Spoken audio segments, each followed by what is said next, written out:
Jagdish partner ले जाओ। ठीक है, तो फाइटर पंप बनासवन में है, वहां से लेके जाओ।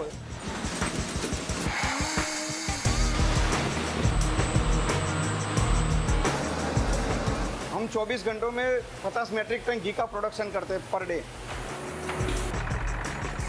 3,50,000 किसान, 16 लाख मवेशी, 50 लाख लीटर दूध, 8 हाईटेक प्रोसेसिंग प्लांट्स। इन्हें आपस में मिला दीजिए और इनसे हासिल होगा एशिया का सबसे बड़ा डेयरी कोऑपरेटिव।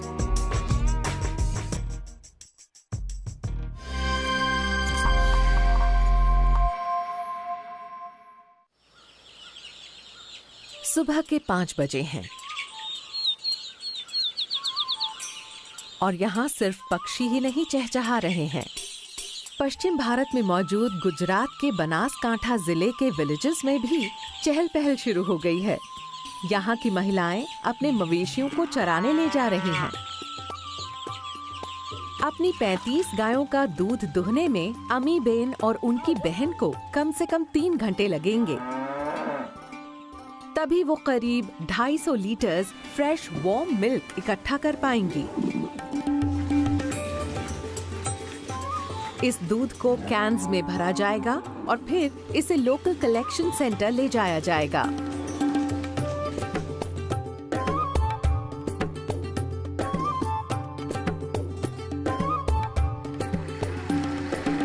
सुबह के 6:30 बजते बजते थावर गांव का कलेक्शन सेंटर काफी बिजी हो जाता है। अगले कुछ घंटों के दौरान आसपास के गांवों के 1000 से ज्यादा लोग यहां दूध जमा करने के लिए इकट्ठे हो जाएंगे और 11 बजते बजते ये ट्रक अमी बैन के गांव से दूध को यहां से करीब 70 किलोमीटर दूर बनास डेयरी कोऑपरेटिव हेडक्वार्टर्स पहुंचा देगा। सच तो ये है कि इस पूरे जिले से ही ट्रक्स बनास कोऑपरेटिव की तरफ बढ़ रहे हैं।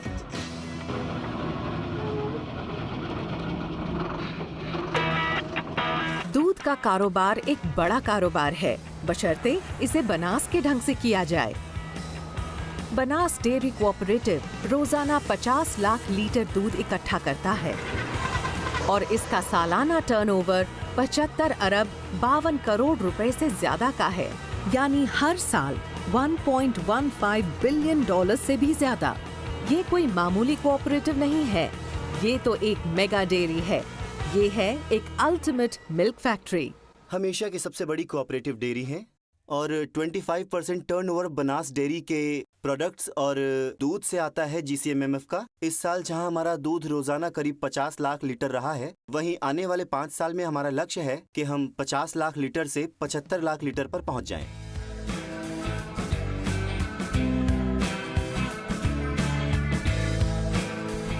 हम कई तरह के पाउडर बनाते रहे हैं। इसके अलावा हम इससे चीज बनाते हैं, मक्खन बनाते हैं, घी बनाते हैं, हम पनीर बनाते हैं और फ्लेवर्ड मिल्क बनाते हैं। बनास डेयरी कोऑपरेटिव को अपना नाम मिला उस जिले से जहां इसका हेडक्वार्टर मौजूद है। बनास डेयरी कोऑपरेटिव गुजरात के बनासकांठा जिले में पालनपुर में स्थित है। ये इलाका राजस्थान के रेगिस्तान और रण ऑफ कच्छ के सॉल्टी फ्लैट लैंड्स के बीच मौजूद है। ये एक सूखा और बंजर इलाका है। बारिश का यहाँ कोई भरोसा नहीं। ये यहाँ अक्सर औसत से कम ही होती है। इस जिले की ज्योग्राफी इसके फेवर में नहीं है। तो बनास डेयरी ने हालात को अपने मुताबिक कैसे ढाला और ये कैसे बनी एशिया की सबसे बड़ी डेयरी? बनास एक ऐसी जगह मौजूद है जो इंसानी बस्तियों से काफी दूर है। वाकई सबसे नजदीकी शहर यहाँ से करीब 150 किलोमीटर दूर है। हालात मुश्किल है, बहुत मुश्किल है। वाटर लेवल बहुत ही ज्यादा लो है। ये इलाका बहुत ही सूखा बंजर है। बनास डेयरी कोऑपरेटिव की स्थापना 1969 में हुई थी, गुजरात में कोऑपरेटिव मूवमेंट की शुरुआत के कुछ ही समय बाद। आनंद और महसाना डेयरी पहले ही कामयाबी का रास्ता दिखा चुकी थी। दूध और डेयरी के अलावा कोई व्यवसाय नहीं था यहाँ पर। पशु वैसे अकाल पड़े तो लेकर माइग्रेट करके बाहर ले जाते थे। दूध खाने के लिए उपयोग आता था।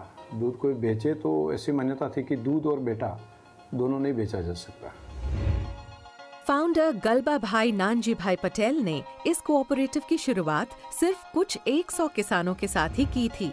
रोजाना करीब 800 लीटर दूध इकट्ठा किया जाता था और अब 5 दशक बाद मेंबरशिप बहुत ज्यादा बढ़ गई है। आज बनास डेयरी के 3,50,000 सदस्य हैं और यहाँ रोजाना करीब 50 लाख लीटर दूध का उत्पादन होता है। ये हर साल लगभग 10% की तेजी से ग्रो कर रहा है। इस कोऑपरेटिव में बनास के करीब 90% गांव शामिल हैं। बनास उन 18 कोऑपरेटिव्स में से एक है जो मशहूर Gujarat cooperative milk marketing federation का हिस्सा हैं और जो नामी अमूल ब्रांड ऑफ प्रोडक्ट्स बनाती है। बनास कोऑपरेटिव कोई साधारण मेंबर नहीं है। ये अमूल के कुल प्रोड्यूस का 1/4 यानी 25% हिस्सा कंट्रीब्यूट करता है। 10 साल पहले तक इसका नंबर 4था था और आज बनास है नंबर 1 और दूसरे नंबर की फेडरेशन का शेयर हमसे आधे से भी कम है। तो वो Gujarat milk marketing federation business में करीब 25% ही कंट्रीब्यूट कर रहे हैं।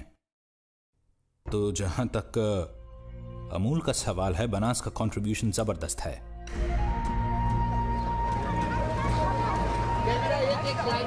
इस कोऑपरेटिव की ग्रोथ और सक्सेस का पूरे बनासकांठा डिस्ट्रिक्ट में फैले 1233 गांव के मेंबर्स की सोशियो इकोनॉमिक हेल्थ पर जबरदस्त असर पड़ा है।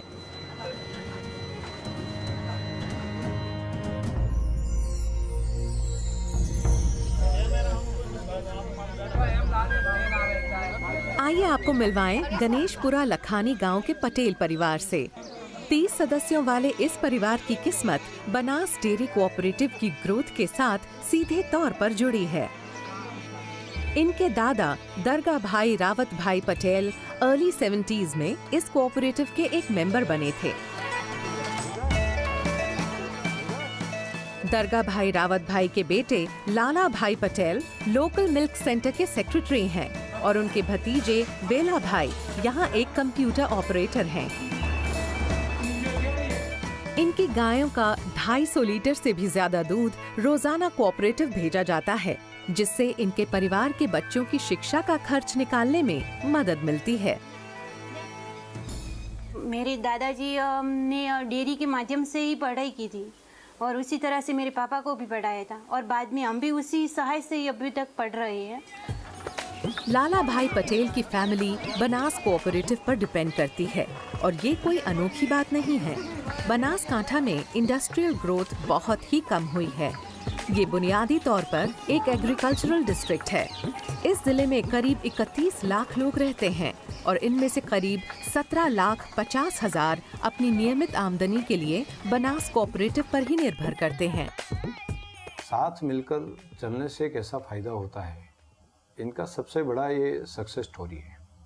एक डेजर्ट जैसे प्रदेश में, रण प्रदेश में, जहाँ पर हर बार अकाल रहता था, वाटर की क्राइसिस रहती थी, ऐसे क्षेत्र में एक दूध की गंगा मान लो कि पूरी नदी बह रही है।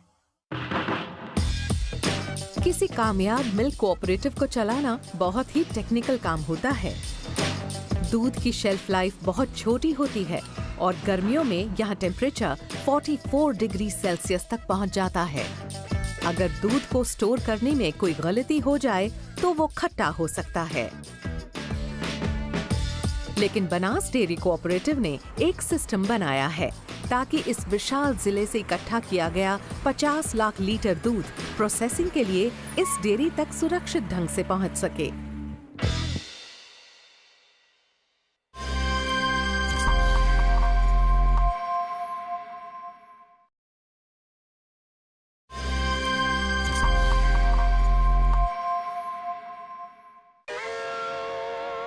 ये है बनास डेयरी, एशिया का सबसे बड़ा मिल्क कोऑपरेटिव। यहाँ रोजाना गायों का 50 लाख लीटर दूध आना,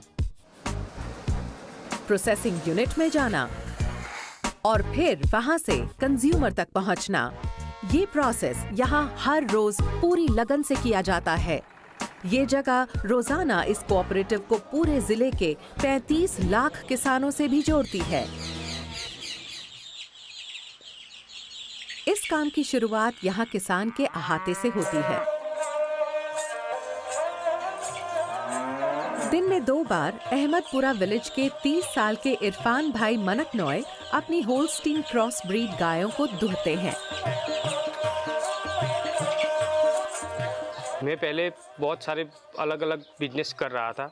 बूट चंपल की दुकान डाली, कपड़े की दुकान डाली, डायमंड में भी गया, लेकिन कोई जगह पे मुझे सफलता नहीं मिली। उसके बाद मैंने सोचा कि कोई और ऐसा बिजनेस करूं जिससे मुझे अच्छा मुनाफा, जो मेरी जो लाइफ है वो भी बेटर देन हो जाए। इसलिए मैंने ये फार्म बनाया।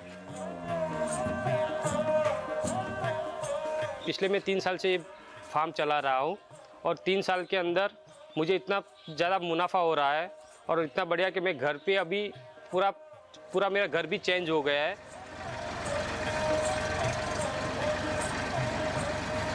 मार्केट के अंदर ये दूध बेचने जाना नहीं पड़ता, क्योंकि हमारी संस्था जो बनास डेयरी है वो ये दूध पूरा कलेक्ट कर लेती है, खरीद लेती है।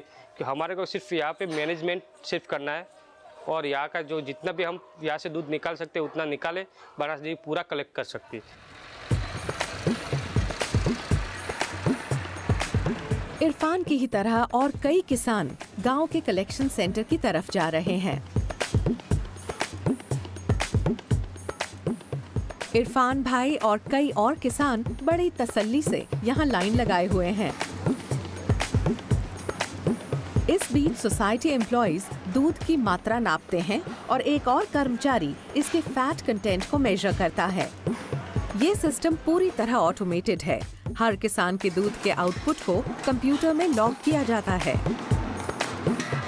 इरफान को हर महीने की 16 तारीख को भुगतान किया जाएगा। ये पैसा सीधा उनके बैंक अकाउंट में जाता है। उनकी आमदनी टिकी है दूध की उस मात्रा पर जो वो यहाँ देते हैं और उसमें मौजूद फैट पर। तो दूध भराने के बाद मोबाइल में एक एप्लीकेशन है बनास डेयरी की, उसके अंदर एक मैसेज आता है कितना दूध भरवाया है, कितने रुपए का भरवाया है, कितना फैट है, SNF कितना है, वो पूरा लिस्ट आ जाता है। इकट्ठा किया गया दूध अब प्रोसेसिंग प्लांट भेजा जाएगा। इस बड़े से मिल्क टैंकर में 25,000 लीटर से भी ज्यादा दूध अपनी मंजिल तक पहुंचेगा। ये है पालनपुर में मौजूद बनास कोऑपरेटिव हेडक्वार्टर्स। 24 घंटे के साइकिल में इस कोऑपरेटिव में कम से कम 500 टैंकर्स आएंगे और करीब 50 लाख लीटर दूध यहाँ डिलीवर करेंगे। हम धानेरा जाते हैं, जो 4 गांव में से लाते हैं, जो जाड़ी महिला है, पटेलवा से मालहोत्रा है और धानेरा का दूध है। वहाँ की बस्ती होगी लगभग 800-700 लोग होंगे, वहाँ दूध भरवाने आते हैं। टैंकर्स बनास में सुबह 11 बजे आना शुरू करते हैं और पूरी रात ही इनका यहाँ आना जाना लगा रहता है। पालनपुर गुजरात में मौजूद बनास डेयरी कोऑपरेटिव 122 एकड़ में फैला हुआ है। इतनी जगह में फुटबॉल के 67 मैदान बनाए जा सकते हैं। इस डेयरी में 3 अलग अलग यूनिट्स हैं। बनास 1 में लिक्विड मिल्क, पनीर, दही, बटर मिल्क, घी और ड्राई पाउडर बनता है। बनास 2 बटर, मिल्क पाउडर और UHT टेट्रा पैक्स को प्रोसेस करती है, जबकि बनास 3 में बनती है फुली ऑटोमेटेड आइसक्रीम और बटर और साथ ही है इसका सबसे नया चीज प्लांट। हाँ, 3 गोल DTM भर देगा ना उसका। Sandeep Kumar Nayak liquid milk unit के हेड हैं और गांव से आने वाले मिल्क कलेक्शन की निगरानी के इंचार्ज भी हैं। हो गया टैंकर नंबर 9833। ठीक है, तो फाइटर पंप बनास 1 में है, वहाँ से लेके जाओ। एक मिल्क टैंकर खराब हो गया है और संदीप कुमार एक दूसरा टैंकर भेज रहे हैं ताकि उस टैंकर में जो 25,000 लीटर दूध है उसे खराब होने से पहले यहाँ मंगवाया जा सके। 9833 को ठीक है, उसको बोल देना बनास 1 में दे देगा।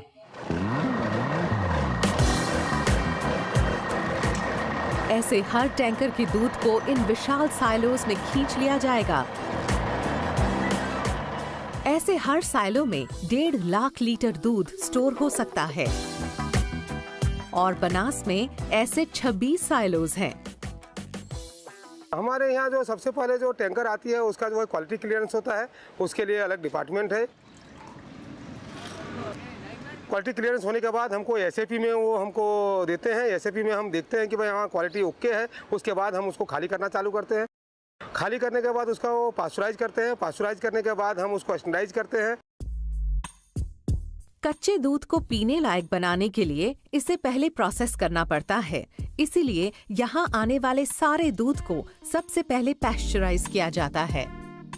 दूध को स्टील पाइप से गुजारते हुए करीब 76 डिग्री सेल्सियस तापमान पर सिर्फ 15 सेकंड के लिए गर्म किया जाता है और फिर ये तापमान घटाकर 4 डिग्री पर ले आते हैं। पैस्चराइजेशन कहलाने वाले इस प्रोसेस से हार्मफुल बैक्टीरिया को मारने में मदद मिलती है। अब ये पैस्चराइज्ड मिल्क पैकेजिंग एरिया की तरफ बढ़ता है। फिर 23 लाख लीटर दूध पॉलीपैक्स में भरा जाता है।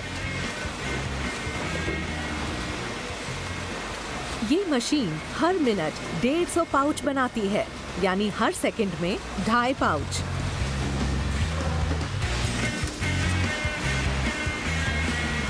अब इन पाउचेस को इंतजार करते ट्रक्स में लोड किया जाता है। अब ये पूरे राजस्थान और गुजरात के बाजारों और दुकानों तक भेजे जाने के लिए तैयार है। करीब 10 लाख लीटर दूध नेशनल कैपिटल रीजन भेजा जाता है। इसमें से आधा दूध इन स्पेशलाइज्ड मिल्क ट्रेन्स के जरिए रवाना किया जाता है। इस मिल्क ट्रेन में 13 टैंकर वैगन्स हैं, जिनमें से हर एक की कैपेसिटी 42,000 लीटर है, यानी सिर्फ एक ट्रेन में ही 5,46,000 लीटर दूध भेजा जाता है और ये अपनी मंजिल तक पहुंचने तक एकदम ठंडा बना रहेगा। ये 36 घंटे तक इस दूध को कुछ होता नहीं है, क्योंकि डेयरी में से हम उसको पास्चराइज करके लाते। अब ये ट्रेन हरियाणा के फरीदाबाद जा रही है और एक नया दिन शुरू होने से पहले ही वहां पहुंच जाएगी।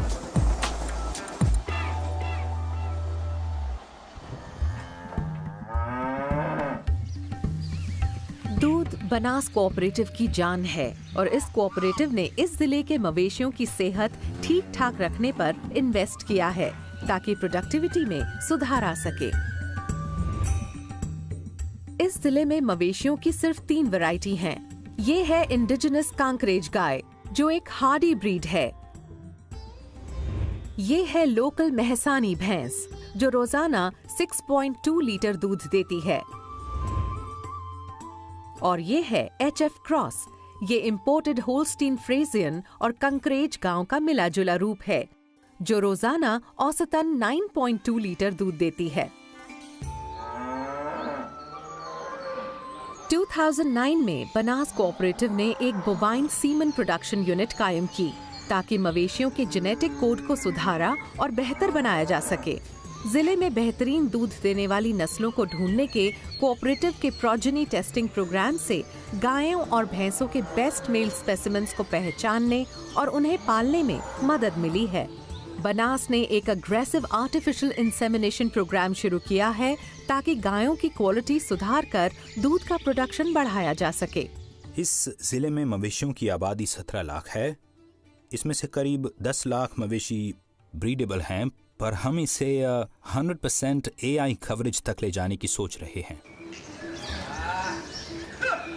रोजाना इस सेंटर में हेल्दी बुल्स के सीमन को इकट्ठा किया जाता है। फिर इस सीमन को लैब में ले जाकर प्रोसेस किया जाता है और इसकी क्वालिटी चेक की जाती है।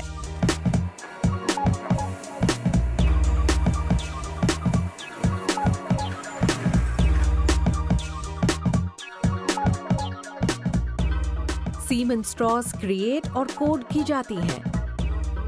इस लेबोरेटरी में हर साल सीमन की 18 लाख स्ट्रॉज बनाई जाती हैं। इन सभी स्ट्रॉज को लिक्विड नाइट्रोजन में -198 डिग्री सेल्सियस टेम्परेचर पर स्टोर किया जाता है और फिर डेयरी की वेटरिनरी टीम के साथ पूरे जिले में भेज दिया जाता है ताकि गायों को इंसेमिनेट किया जा सके।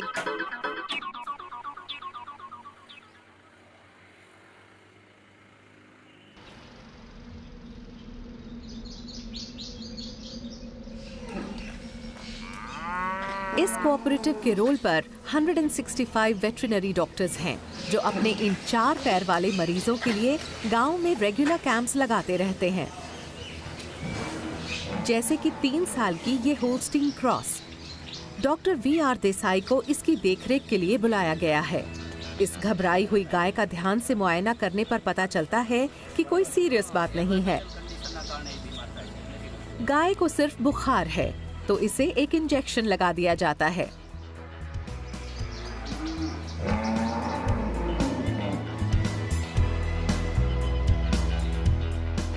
इस कोऑपरेटिव की असली जान है इसके डेयरी किसान और बनास ने हाल ही में अपने मेंबर्स के लिए एक सुपर स्पेशलिटी हॉस्पिटल की शुरुआत की है।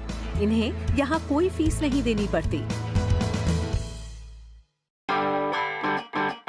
बनास डेयरी कोऑपरेटिव के रोल पर 2500 कर्मचारी हैं जो 3 शिफ्ट्स में काम करते हुए ये इंश्योर करते हैं कि फैक्ट्री 24 घंटे और साल में 365 दिन खुली रहे। और इनका काम यहाँ सिर्फ सही बटन दबाकर फैक्ट्री को चालू रखना ही नहीं है, बल्कि अपने 3,50,000 मेंबर्स का ध्यान रखना भी है। यानी वो छोटे और बड़े किसान जिनके बल पर ये कीमती चीज हासिल होती है, वो सफेद सोना जो इस फैक्ट्री को चलाए रखता है।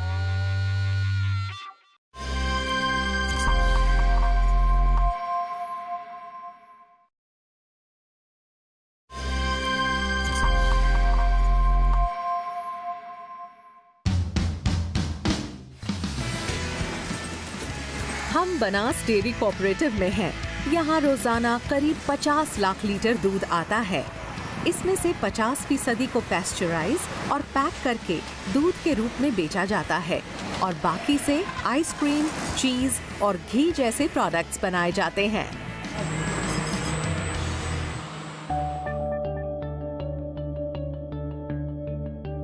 करीब 11 लाख लीटर दूध से मिल्क पाउडर बनाया जाता है।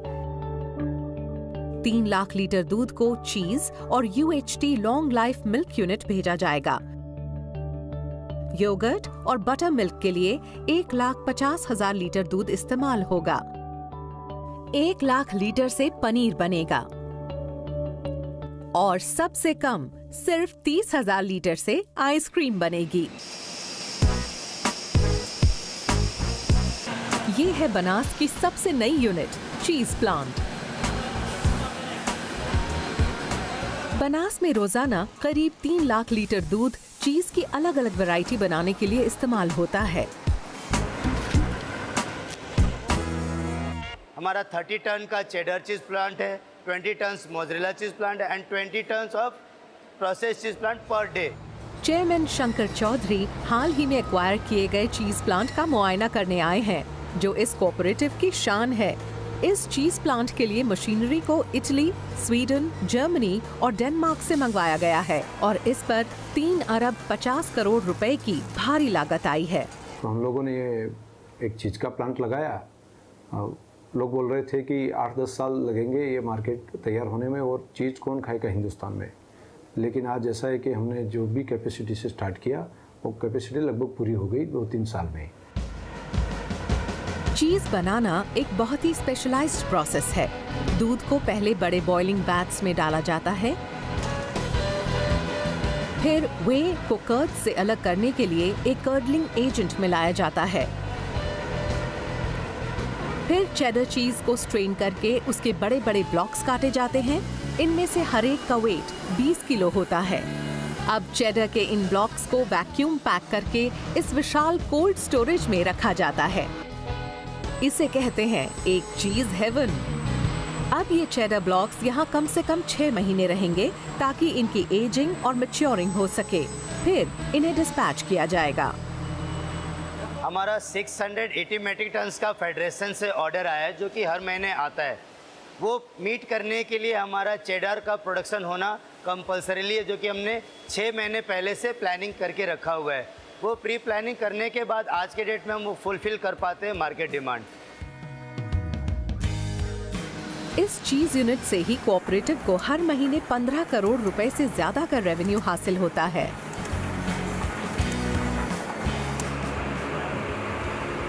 2016 में बनास डेयरी कोऑपरेटिव की सालाना सेल्स टर्नओवर 75 अरब 50 करोड़ रुपए थी, यानी हर दिन 20 करोड़ 50 लाख रुपए। बनास डेयरी एक कोऑपरेटिव है। इसका मतलब है कि इसके सदस्य इसके मालिक हैं और वही इसे चलाते हैं, जैसे कि अमी बेन, इरफान भाई, दरगाह भाई पटेल और पूरे जिले में फैले अन्य 3,50,000 डेयरी किसान। कोऑपरेटिव जो मॉड्यूल है वो भारत की जीन्स में घुटा हुआ ये मॉड्यूल है, तो एक स्वभाव कोऑपरेटिव है हमारा देश का। तो यही सिस्टम से जो हम आगे बढ़ेंगे तो हर किसी का फायदा होगा। डेयरी को चलाने का सिस्टम अनोखा है। इस पिरामिड में सबसे नीचे मौजूद हैं 3,50,000 मिल्क प्रोड्यूसर्स। हर डेयरी फार्मर अपनी local village dairy cooperative society का एक सदस्य होता है। 1281 गांवों की सोसाइटीज 16 सदस्यों को चुनती हैं, जिनसे बनता है बनास डेयरी बोर्ड।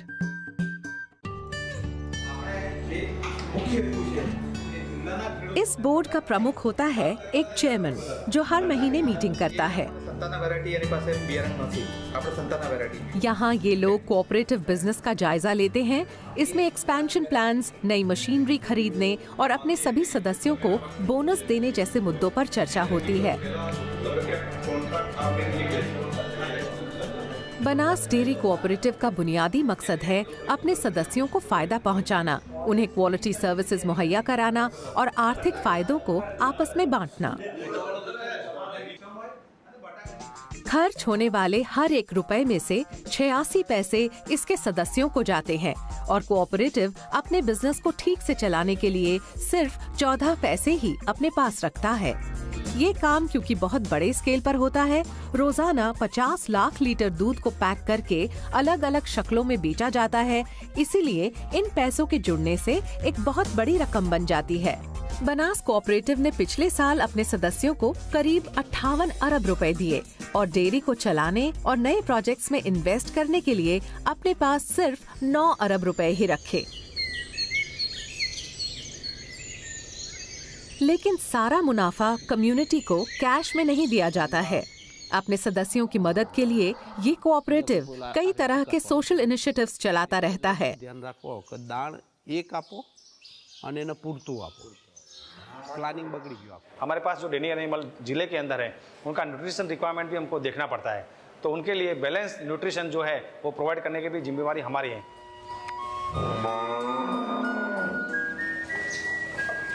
जिले में मौजूद कुल 16 लाख मवेशी बनास के लिए रोजाना दूध कंट्रीब्यूट करते हैं। मवेशियों को रोजाना 3 बार चारा देना पड़ता है। चारे के अलावा मवेशियों को अतिरिक्त न्यूट्रिएंट्स भी देने पड़ते हैं ताकि उनकी दूध की पैदावार बेहतर हो। कैटल फीड की बहुत बड़ी फैक्ट्री लगाई यहाँ पर और हर रोज का 1500 मैट्रिक टन जितना कैटल फीड पर डे निकले, ऐसी व्यवस्था हम लोगों ने की। 2013 में बनास कोऑपरेटिव ने इस semi automated cattle feed plant को कायम करने के लिए करीब 1 अरब 38 करोड़ रुपए इन्वेस्ट किए थे। ये प्लांट 20 एकड़ से भी ज्यादा इलाके में फैला है और इस 5 मंजिला इमारत में 24 घंटे काम होता रहता है।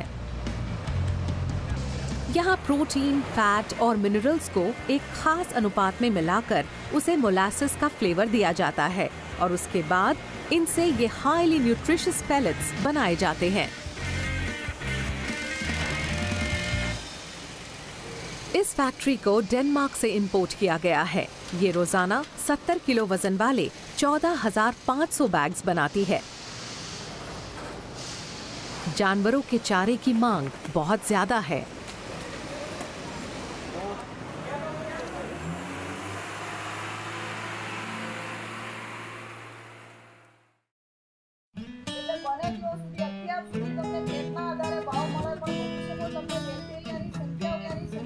कोऑपरेटिव अपने मेंबर्स के लिए कई मुफ्त ट्रेनिंग प्रोग्राम भी चलाता है। यहाँ कमोडा गांव में कृष्णा बेन देसाई नए सदस्यों को मवेशियों की देखरेख की अहमियत के बारे में बता रही हैं। पहले साल में हमने मीटिंग की और दूसरे साल में हमने ट्रेनिंग की। ये हमारे मवेशियों के मैनेजमेंट के सिलसिले में ट्रेनिंग थी। हमारा ये दीवा प्रोग्राम जो है, इसमें मैनेजमेंट से जुड़े सभी पहलू पे नजर डाली और ये 3 साल का प्रोग्राम है और हमारे इस प्रोग्राम में छोटे बड़े सभी लोग मौजूद थे। इस तरह के ट्रेनिंग प्रोग्राम से डेयरी किसानों की बड़ी मदद होती है और वो मवेशियों की देखरेख से जुड़े नए नए तरीकों के बारे में जान पाते हैं।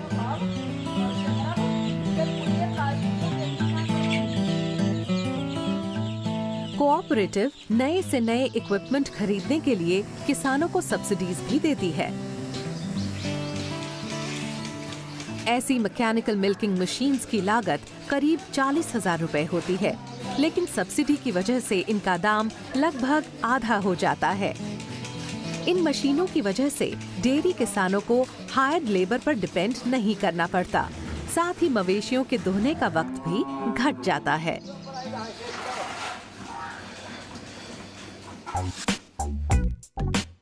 ये डेयरी शॉप फ्लोर में टेक्नोलॉजी को हासिल करने और लागू करने के मामले में भी आगे रही है। यहाँ डेयरी में ज्यादातर प्रोसेसेस पूरी तरह ऑटोमेट हो चुके हैं और यहाँ ह्यूमन इंटरफेरेंस की शायद ही कोई जरूरत हो। पूरी सप्लाई चेन के अंदर राइट फ्रॉम विलेजेस से लेके मिल्क टैंकर से लेके यहाँ पे जो हमारे डेयरी प्लांट्स है वो भी ऑटोमेटेड है। We have tried our best of the best technological inputs और यही इनपुट्स की वजह से ही मैं बोला उस हिसाब से कंसिस्टेंट प्रोडक्ट हमको मिल रहा है। यहाँ एम्प्लॉइज या तो कंप्यूटर सिस्टम को ऑपरेट करते दिखते हैं या प्रोडक्शन लाइन के पैकेजिंग वाले हिस्से में नजर आते हैं। बाकी सारा काम इन ट्यूब्स, पाइप्स और टैंक्स के अंदर होता रहता है। जब ऑटोमेटेड सिस्टम इस्तेमाल में आने लगता है तो प्लांट की हाइजीन कंडीशन हमेशा कायम रहती है। तब चीज़ों को इंसान कम छूते हैं तो इससे प्रोडक्ट्स की क्वालिटी को मेंटेन और इम्प्रूव करने में मदद मिलती है। दूसरा फ़ायदा ये है कि इससे एफिशिएंसी बनी रहती है और चीज़ों को बनाने का खर्च घट जाता है। तो ऑटोमेशन और नई टेक्नोलॉजीज़ की मदद से बनास ने ग्रो किया है और आगे भी करेगा। यहाँ सिर्फ प्रोसेसिंग ही हाईटेक नहीं है, प्रोडक्ट्स की पैकेजिंग पर भी काफी ध्यान दिया गया है ताकि इनकी फ्रेशनेस को कायम रखते हुए इनकी शेल्फ लाइफ भी बढ़ाई जा सके। बनास ने UHT लाइंस पर 2 अरब रुपए से ज्यादा खर्च किए हैं।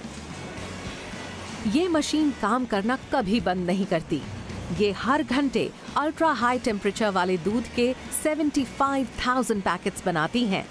UHT मिल्क के इन पैकेट्स की शेल्फ लाइफ 6 महीने होती है और इन्हें न सिर्फ पूरे भारत में बल्कि दुनिया के अलग अलग हिस्सों में भी भेजा जाता है।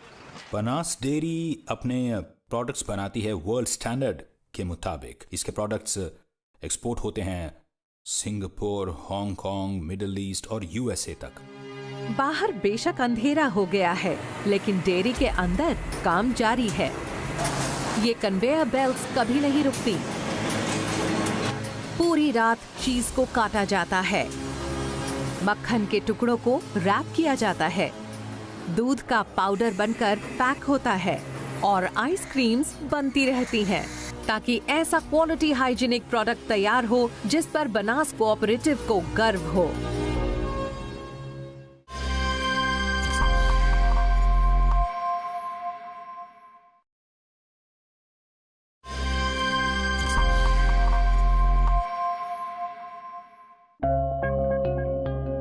पिछले करीब 5 दशकों में एशिया की सबसे बड़ी डेयरी बनास डेयरी कोऑपरेटिव ने अपने मुनाफे को बहुत सोच समझकर इन्वेस्ट किया है।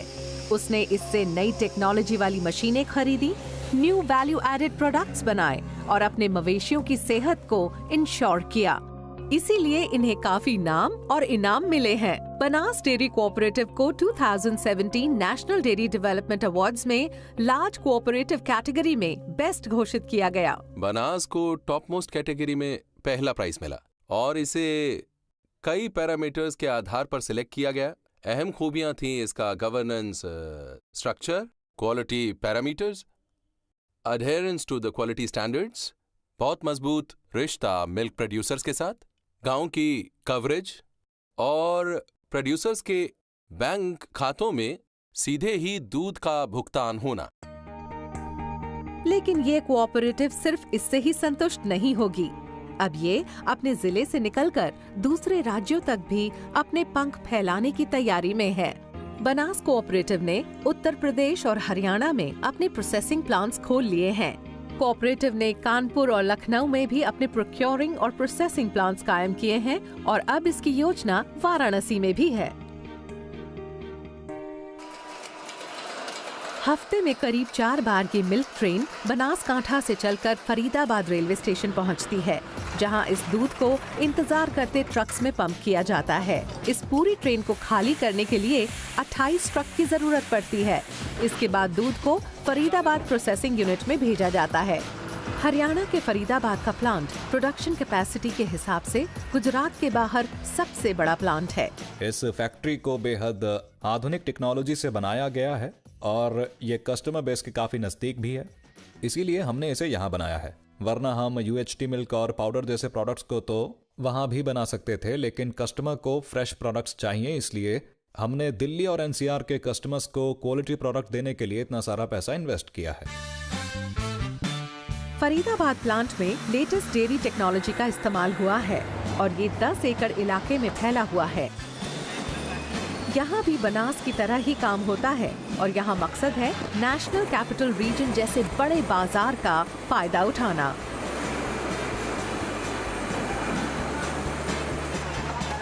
$50 लाख लीटर दूध पर डे का प्रोडक्ट हम लोग करते हैं और वैल्यू एडिशन भी कर रहे हैं, लेकिन हमारा अगला लक्ष्य है 75 लाख। तो सिर्फ हिंदुस्तान ही नहीं, हिंदुस्तान के अगल बगल के और देशों में भी हम वहाँ पर दूध सप्लाई कर पाएंगे और वहाँ पर कोई दूध की कमी ना रहे। इनकी जिम्मेदारी भी हम उठाना चाहते हैं। चेयरमैन की डायनामिक लीडरशिप में भविष्य को लेकर कोऑपरेटिव और बनासकांठा के लोगों की बड़ी ऊंची महत्वाकांक्षाएं हैं। चेयरमैन डेयरी किसानों से मिलने और उनकी परेशानियां जानने के लिए गांव में जाते रहते हैं।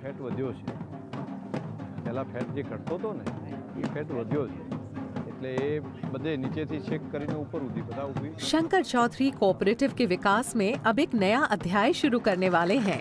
वो बनासकांठा के किसानों की मदद के लिए कारोबार को दूध से आगे ले जाना चाहते हैं।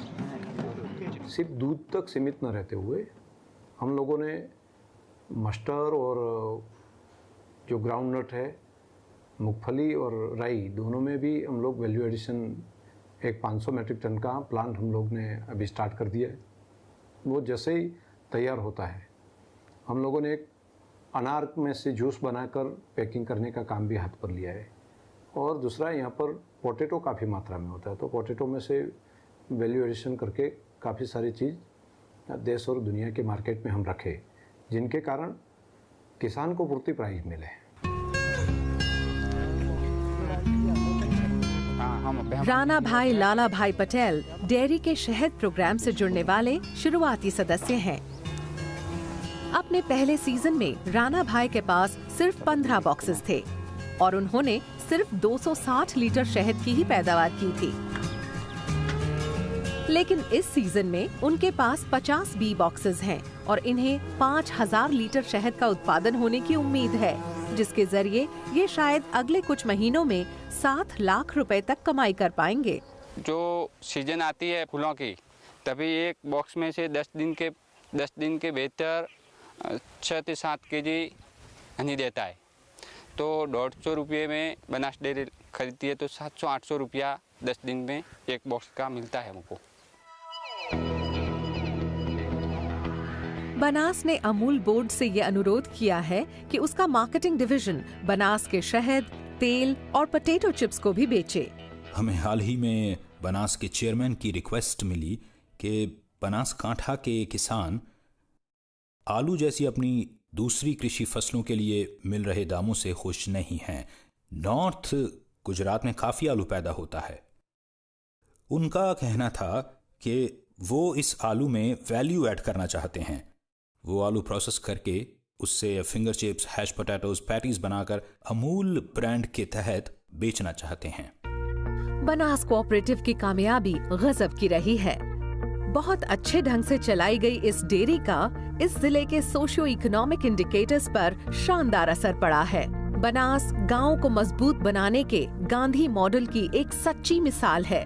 इसके जरिए इस जिले का करीब हर डेयरी फार्मर समृद्ध बना है। बनास की ग्रोथ वाकई अनोखी है, क्योंकि इसने सिर्फ रोजी पर ही नहीं बल्कि शिक्षा और सेहत पर भी बढ़िया असर डाला है।